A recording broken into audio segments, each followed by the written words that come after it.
നമസ്കാരം, മൂവി ബ്രാൻഡിലേക്ക് സ്വാഗതം.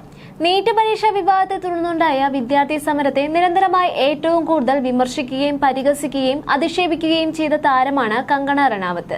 CJP വക്താവ് സൗരവ് ദാസിനെതിരെ രൂക്ഷമായ വിമർശനങ്ങളാണ് കഴിഞ്ഞ ദിവസം BJP MP കൂടിയായ കങ്കണ റണാവത്ത് നടത്തിയത്. നിരന്തരം വിദ്യാർത്ഥി സമരത്തെ കടന്നാക്രമിക്കുന്ന നടിക്കെതിരെ സോഷ്യൽ മീഡിയയിൽ പ്രത്യക്ഷപ്പെട്ട കുറിപ്പാണ് ഇപ്പോൾ ശ്രദ്ധ നേടുന്നത്. 17 വയസ്സിൽ വിവാഹിതനായ നടനൊപ്പം ലിവിംഗ് ടുഗദറായി കഴിഞ്ഞ നടി എന്തിന് പ്രതിഷേധങ്ങളിൽ പങ്കെടുത്ത പെൺകുട്ടികളെ സ്വഭാവ ദൂഷ്യമുള്ളവർ എന്ന് വിശേഷിപ്പിക്കുന്നു എന്ന് ഫേസ്ബുക്ക് യൂസറായ സജി കെ പൗലോസ് കുറിക്കുന്നതിലൂടെ ചോദിക്കുന്നുണ്ട്. ആ കുറിപ്പ് ഇങ്ങനെയായിരുന്നു: കങ്കണ റണാവത്ത് ആദ്യമായി ആദിത്യ പഞ്ചോളിയെ കണ്ടുമുട്ടുന്നത് അവർക്ക് 17 വയസ്സിലായിരുന്നു.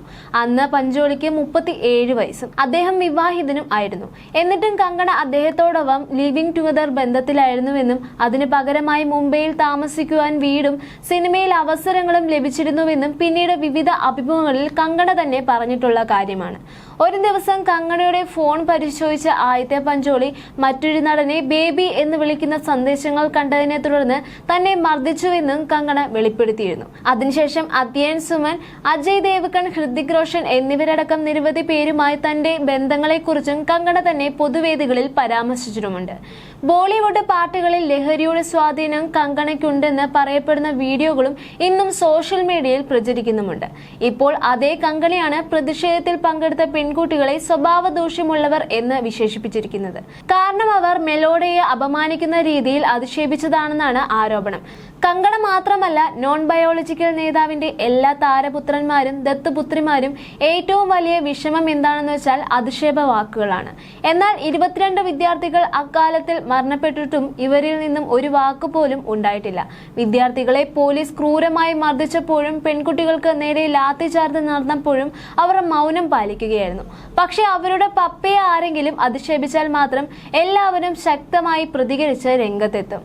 ധമാൽ സിനിമയിൽ ഒരു രംഗം ഓർമ്മയുണ്ടോ? ഡാക്കുവിന്റെ കൂട്ടാളികൾ പറയുന്ന ഡയലോഗ്, എന്നെ അടിച്ചോളൂ പക്ഷെ ബാബുബായിയെ മാത്രം അടിക്കരുത്. അതുപോലെയാണ് ഇവരുടെ അവസ്ഥ.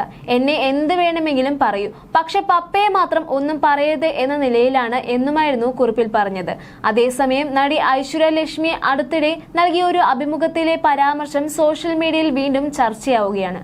ഒരു മാസം മുൻപ് കങ്കണ റണാവത്തിനെ പ്രശംസിച്ച് ഐശ്വര്യ ലക്ഷ്മി നടത്തിയ പരാമർശങ്ങൾ വീണ്ടും സമൂഹ മാധ്യമങ്ങളിൽ വൈറലായതോടെയാണ് താരത്തിനെതിരെ ട്രോളുകളും വിമർശനങ്ങളും ഉയരുന്നത്.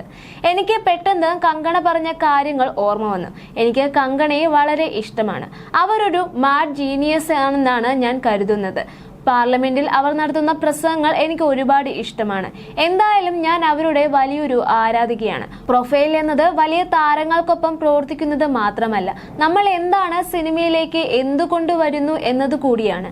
ഐശ്വര്യ വ്യക്തമാക്കിയത് ഇങ്ങനെയായിരുന്നു. ആ ഭാഗത്തിന്റെ വീഡിയോ സമൂഹ മാധ്യമങ്ങളിൽ വീണ്ടും പ്രചരിച്ചതോടെ നിരവധി പേരാണ് വിമർശനങ്ങളുമായി രംഗത്തെത്തിയിട്ടുള്ളത്. എന്തുകൊണ്ട് ഇവർ ഇങ്ങനെ പറയുന്നത് വളരെ നിരാശപ്പെടുത്തിയിരിക്കുന്നു. മുൻപത്തെ ഐശ്വര്യ ലക്ഷ്മിയാണ് കൂടുതൽ ഇഷ്ടം, കങ്കണയുടെ പാത പിന്തുടരാനാണോ ശ്രമം എന്നിങ്ങനെയായിരുന്നു ചിലരുടെ പ്രതികരണങ്ങളെല്ലാം. അതേസമയം കങ്കണ റണാവത്തിന്റെ ആരാധകർ ഐശ്വര്യയെ പിന്തുണച്ചുകൊണ്ട് രംഗത്തെത്തുകയും ചെയ്തിട്ടുണ്ട്. ഒരു നടിയെ ഇഷ്ടപ്പെടുന്നതിൽ എന്താണ് തെറ്റെന്നും ഐശ്വര്യ രാഷ്ട്രീയ നിലപാടുകളിലല്ല കങ്കണയുടെ പ്രസംഗ ശൈലിയെയാണ് വ്യക്തമാക്കിയതെന്നും പ്രശംസിച്ചെന്നും അവർ ചൂണ്ടിക്കാണിക്കുന്നുമുണ്ട്.